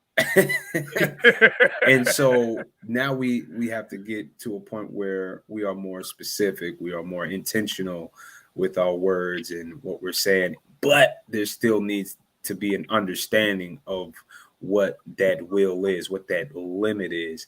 And in today's society, though, it seems to be that that limit is not there anymore. That limit is diminished. That will is not at the forefront. It's still there, right? Nobody's talking about that limit. Are these kids are given free will without knowledge of that limit, that God's will or parents' will, right? And so I think that's where we get into the trouble, is that we gotta teach what the limits are, so that they know, hey, if you do this, then this happens. Like I tell my kids all the time, like every action has a reaction. So Yep. This is what it is. This is what I'm telling you to do. If you choose to go beyond that, here's what's This is going what to happen. happens. This is just what happens. Yeah. Yeah. And even so, to go a step further, like we all have our like sets of rules that we're supposed to follow. And I'll die on this hill. But in the school system, I have to break rules every day. Not that I want to. To me it's absolutely necessary, because the students that we teach are dealing with so very much on a daily basis that, like, you don't just get to be a teacher. And so something as simple as don't give the kids food. Like, we're not supposed to feed kids because there are nut allergies and food allergies and gluten this and vegan that and so we're not supposed to like give them food. But what do I say to a kid who hasn't had a meal because there's nothing in the house, but their parents make too much, so they can't get a free meal at school? So I keep snacks in my classroom. I'm not denying them, because if your stomach is rumbling, you don't care about what's on my board. And so, like, I feed kids at school. I keep allergy medicine, headache medicine. I keep extra strength stuff for cramps and periods in, and my students know where to find that stuff. I tell them, if you say I told you, I'm gonna call you. Like, if you say I gave it to you, I call you a liar to your face. But like, the access to it, because I see like what it's doing to them when they can't focus, when they're like literally doubled over in your room from pain or tiredness or things like that. Like, I've stopped lessons because there's just no focus, period. So like, I've created mental health days in my classroom just because I can feel the vibe. If an administrator comes in and sees us doing nothing, I'm wrong. But to me, that moment of rest, that moment of meeting a need of a student was more important than whatever it is I was going to teach for that day. So the school system has a set of rules, but I don't think it's more important than the humanity that needs to exist in my classroom. So, like, I don't, like, I'm not comparing myself to God by any means. It's just, like, God calls audibles for us all the time because we don't always do what his will is. Like, so he wanted us to go this way, but because we did something different, he's just redirecting our path. And I think we get opportunities to do that on a regular basis with our lives. That's a good point. I guess my question is now, should we be taking advantage of that, like in a negative way, like not like, Yeah. oh yeah, you know what I mean? Like, do we take advantage of that for real? Because at what point does it become, for lack of a better phrase, doing too much, going too far? Here we are, we back. I don't. So no, we shouldn't take advantage of it. But I think to a person who's still trying to figure out what this calling looks like, what their path looks like, what their direction looks like, we don't always know when we're taking advantage versus just still navigating things. Like there are some things that we do and we know it's dead wrong, but there are some parts of us, you know, and I'll specifically think of calling, because some people say to me like, I should have been a preacher, I should have been a pastor of a church. I don't think that that's my calling. My calling for me is saving lives. So I can literally do that in any capacity. I do it as a teacher, you know, I've done it working in churches, I've done it as a musician, you know, I do it as just a person, as being a good friend. Like, you know, we've talked people off the ledge of depression and of, you know, thoughts of suicide and things like that. So like, to me, that's my calling. Other people see something different for me. So like, if I'm not operating in my calling, am I not following the will of God? But if I believe I'm doing the very best that I can to like be a good example, be a good person, am I really outside of the will of God? Like I think there is a gray there because nothing's perfectly clear. Like it's not, you know what I'm saying? He's not showing up for us in the same way that he did Old Testament, where it was like, nah, like boom, thunderstrike. No, listen to me when I say no, don't do this. Like, listen to me. The ram is in the bush right there. Listen to me. This burning bush is right here. Like, it doesn't look the same for us now. So, like, we, you know, we read, we study to show ourselves approved, but I still feel like there's some gray because everything's not perfectly clear now. All right, before I say anything, Q, you've been quiet. Talk to me. I'm good. You're good. Okay. No All right. Fair enough. So God doesn't operate in gray area. We do. God doesn't. Right? So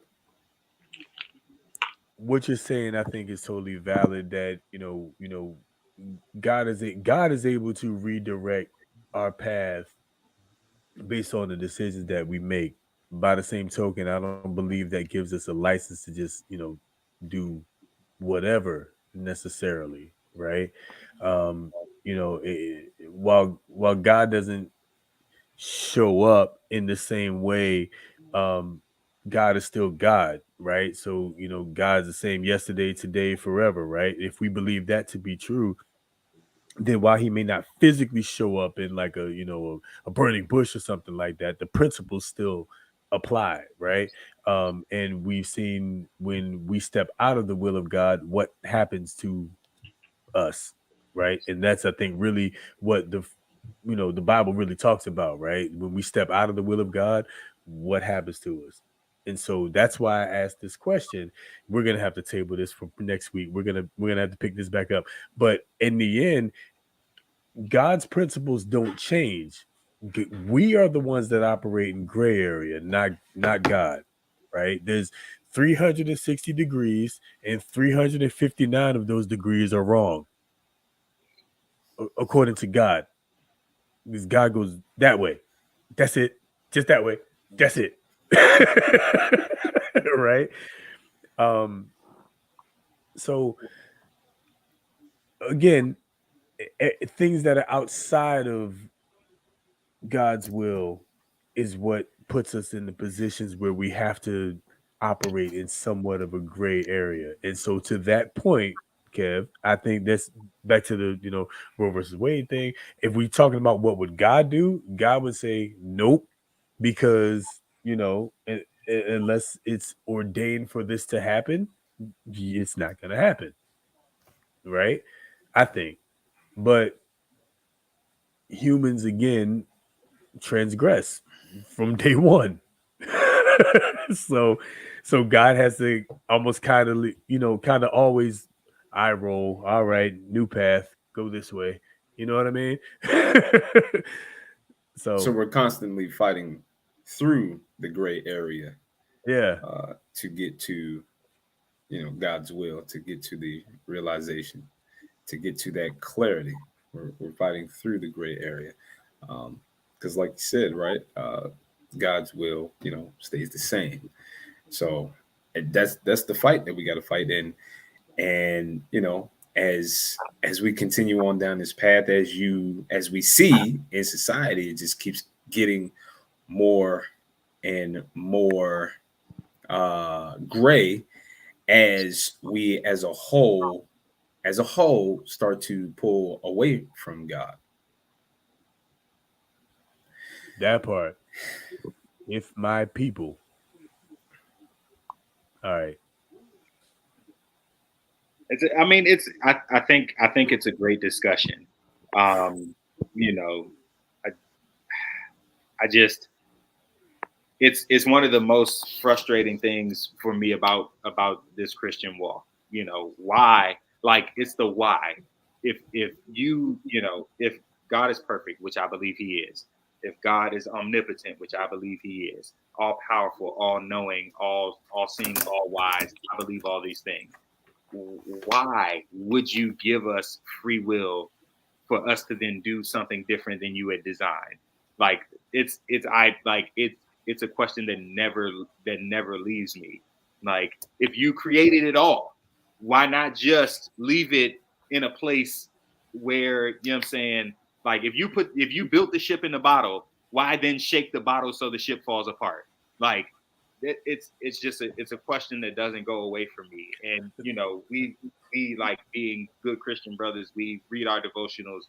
We've read the Bible cover to cover. We raised in the church. Like, I've been there and I believe it all. But I still, like, that's the biggest why for me. Like, why?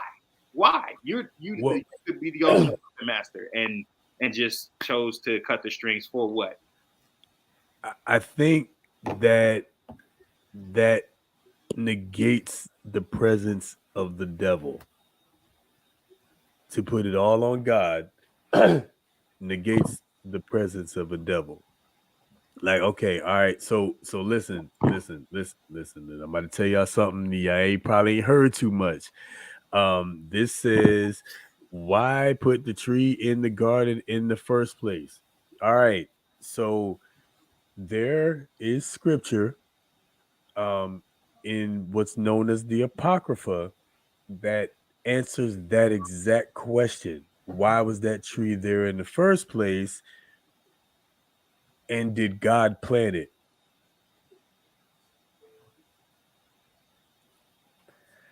We're going to save that for another episode.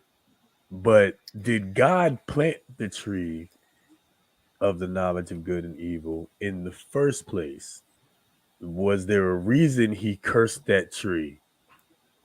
Why would, if God is good, why would God build a tree or create a tree and say, don't touch that one? I think sometimes we tend to, because we know God is all the old words, right? Omniscient, omnipresent, and all those other things, right? He is. But if He's all those things, sometimes I think we negate the presence of the devil. Which gives us another why question. Go for it. If God created everything, why a devil? Well, did God create the devil, or did the devil betray God's will? But he would have. And that's how he became the devil. He would have had to have created that spirit, that person, that being, in order for them to do their own thing. So hey, so for those, I'm sorry, my bad, real quick. For those doing research, it's in the book of Baruch. It's in the book of Baruch. It's not in the canonized Bible. All right, there we go. Go ahead. It's a whole nother question in and of itself. But go ahead. So right. God just asks that, we love Him, right? He's not asking for gifts. He's not asking for anything tangible, right? He's asking, for us to love Him, right? So if He wanted, if He wanted to create something that just loved Him, He would have, created, a pet or something. That would make us robots. oh yeah, I saw in the comments, right? It would make us Yeah, robots. And so I think it's the free will part that he wants us to love us on our own free will to come, to him. Uh, you know, I can't answer that whole, well, why did he do that? Why does he want us to love him? I mean, I think I saw in the comments too, Sab was saying, it'd be, it'd be boring, just having robots and, it'd be super boring. Uh, yeah. so, but those are good questions, Cad. Those are good questions. Yeah. And not, I'm not mad at any of the responses. I just, like, oh man, I want to say it was an episode of American Dad where they challenged like all of the stories in the Bible. And it just like these things are like just kind of wild to think about. But that is the one for me. And I would say I probably got to the like biggest questioning portion of my faith walk when my mother got cancer, and then subsequently died as a result of it. I had watched all of these people get cancer and beat it, and I'm like, well, then why not my mother? You know, and why did it have to be this way? And why, now are we left alone? Why so early? Why this? Why that? Like it literally made me question everything that I thought and believed, because of course we pray and believe that God is the ultimate physician and has the final say, and there's a selfish nature in us to want our people to be here and be here forever, or if not forever, long enough to see all the things. Like my mother was supposed to meet my son in the physical. I wholeheartedly believe that she watches over him and a portion of her spirit lives in my son. But like selfishly, I wanted her to see him when he was born. So Sure. like when it Yeah. when it looked nothing like that, then I began to question, well, so why me? A person who I thought, even for myself, like I said, because we're selfish. I give myself, I've been in the church, I've done the work in the church, I do work with children. Like, I show up when you tell me to go. I preach your gospel. I minister to people on the street. Like I've brought lives to Christ. Like I've done all these things, and you took my mother from me. Like why would you do that? When I feel like I've been, what I'm saying? Like, so it's just there's so much stuff that sits on my mind and my heart, and like that's where I feel like we operate in the gray, because the word is black and white, that we don't question God. But like, why not? Because it doesn't feel right. So that logic versus emotion, like it's a whole thing. And I know we're like over time, but like these are, it's just stuff that sits with me. Yeah. And I know at times it doesn't seem fair, right? Because you feel like you've done a whole lot, right? And then it's like, well, why would he then also save, right? Uh that, what was he, a thief or murderer that was right next to him, Yeah. right? Boom, right then and there, he said, listen, you know, if if you, I'm not going to say it verbatim, but it's basically right. If you believe, then you can come with me. You can be with me in paradise. So, at a point, it's not about me. It's not even about how much I do or how much, it's again, it just goes back to God's will, God's plan. I mean, we we won't know in our lifetime. We won't know in our lifetime. It is the unknown. Um, and There's a and reason David said, "Such knowledge is too wonderful for me." I'd imagine our heads would explode in this life, being revealed the true answers and the knowledge of it all. And that's kind of the thing, right? Like God's knowledge is above ours, God's ways is above ours, right? And really our righteousness is of filthy rags, right? So no matter how good we think we can profess to be, we still act and live and walk in sin every day. Like for every one thing we can say, any of us, for every one thing I can say, every one good church deed I did, there's another other thing I did outside of this, outside of that was outside of the will of God, right? So it's also not fair to say, well, I've done all these right things. And this is something that I've come to learn, and I've fought this for a long time. It's not fair, it's not right to say, well, I've done all these good things, so I should have all these other good things happen, right?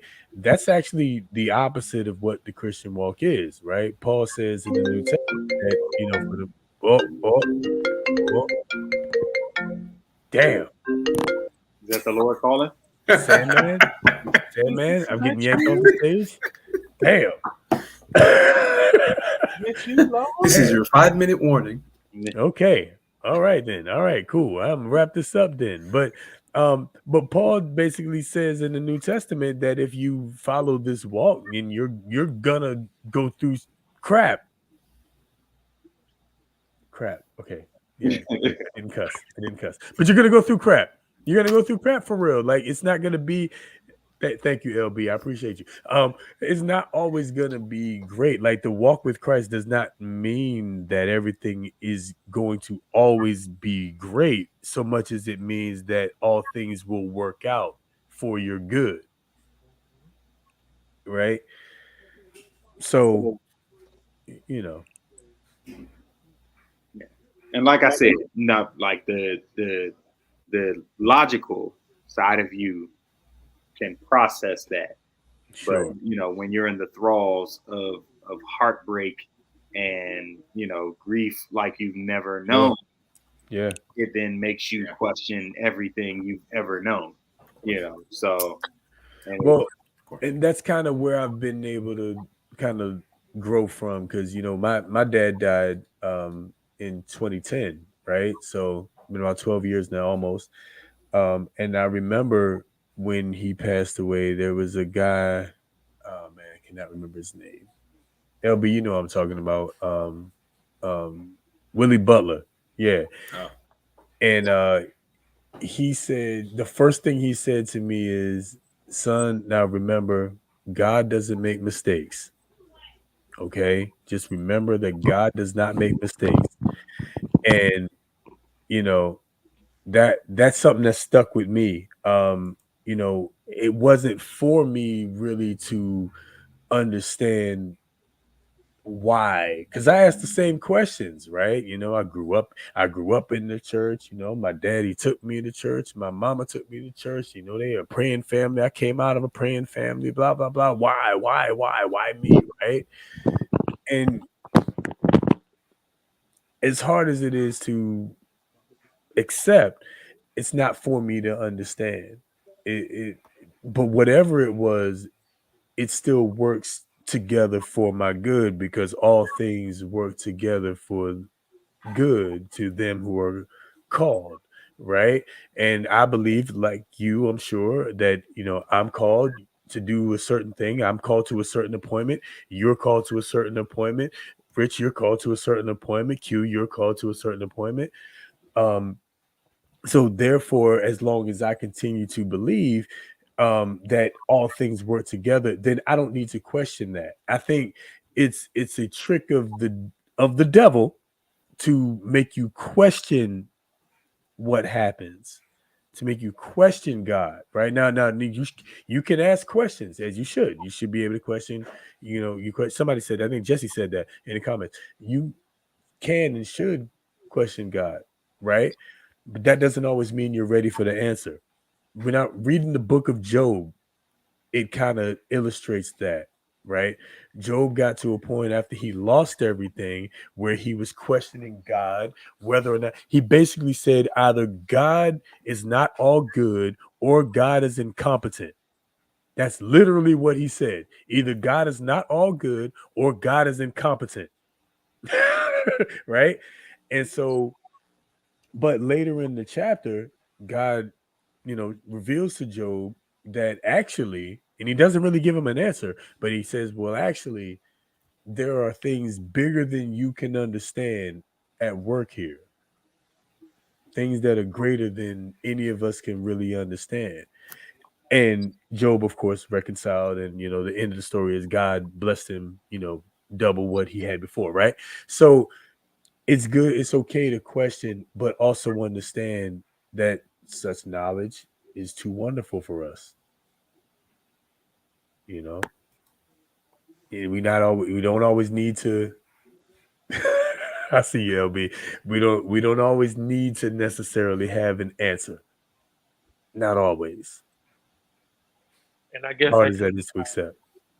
that kind of ties into what I thought, and somebody in the comments hit the nail on the head, where they say even though sometimes we question God, sometimes about gray area, our blessings sometimes come in the gray area as well. So it's all, I feel like things happen to make us look to Him, and to the point that inside we just self reflect. That we don't always just say, oh my gosh, God, why am I going through this? You start thinking about like what happened before this big event happened. What happened before I did this? What can I do different moving forward?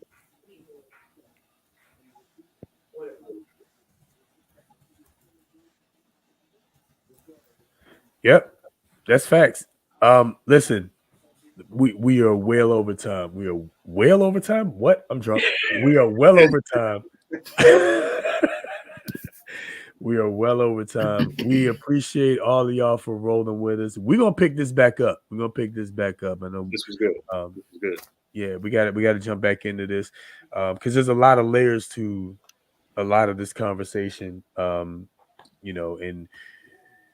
it all ties in different ways, and we just don't have time to get into it on every episode. But don't worry, we're gonna be back. We're gonna be back next Wednesday. Oh, we next Wednesday, so right? Yep. Okay. Next Wednesday, 10 o'clock. We're gonna try not to go 2 hours, but next Wednesday, 10 o'clock. Holla at us again. Again, like, share, subscribe, enable notifications so you know when we go on live, and tell your friends about us. Tell your friends, tell your peoples about us. You got some topics that you want us to talk about, email us, let us know, talk to us in the comments, man. We're interactive. This is the most organic conversation on the internet. It's what we do. Please Thank email y'all. the topics, questions. We love y'all. We appreciate y'all. Till next time. That's what's up. All right, we got all the peace fingers up. I didn't know if anybody else had anything else to say. I think we're done here. We're good. Are we done here? Is that Fam, holla at us next week. We out of here.